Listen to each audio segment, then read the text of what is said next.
our stock of the day, and it is James Hardie, after it posted a lower than expected drop in annual profit as unfavorable weather did disrupt construction across key markets. Inflation and affordability pressures also weighing on housing activity. Group net sales rose 25% to 4.84 billion US, leading to net income of 104 million US dollars.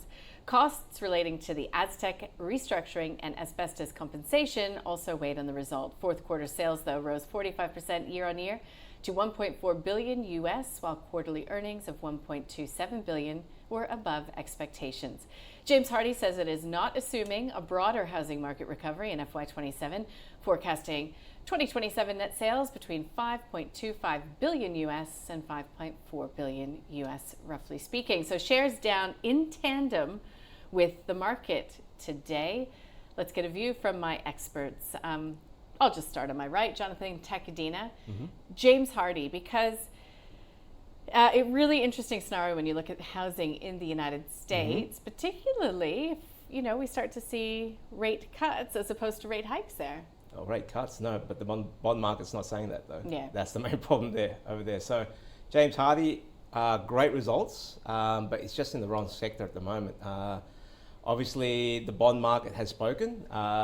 You look at the 10s and 30s in the US, they've broken out the new highs. Same thing in Japan, same thing in Australia. So it just means cost of funding, cost of money, cost of borrowing has increased all over the world. And it just means that, if you want to borrow to, build, you are restricted there. And so what that means is James Hardie's caught in that vortex. People just have less money to spend on housing.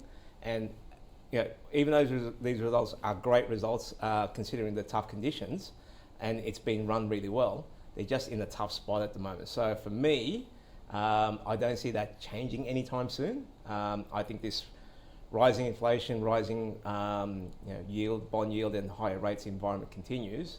And so I think James Hardie continues at the bottom end of the range. So I want to see some sort of reversal in the bond movements before I want to go into that sector. So for me, just a hold at this stage. But well-run company, especially in the tough conditions. Okay, so a hold, considering what's happening with bonds, which we didn't talk about to start.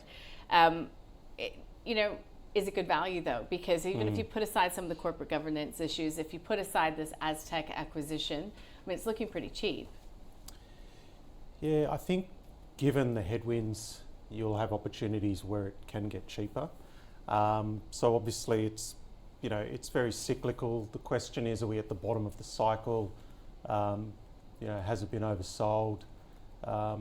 Is it in a situation where it can't get any worse? And I think it's clear that, we are entering a period for the reasons that Jonathan mentioned, where it can get worse. So interest rates can start to head higher in the US. That would be, even though we're seeing what's happening in the bond market, and we could sit here and say, okay, well, it looks like they might go up. I think if they actually do go up, that'll be a bit of a shock to the system. Input costs are going up. I mean, the result itself wasn't too bad. I think sales were a bit under expectations, earnings were a little bit above.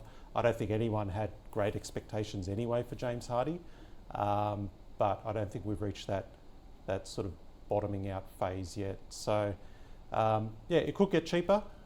So I'd even lean just towards a sell and just look for other opportunities. So a sell and a hold for our stock of the day being James Hardie.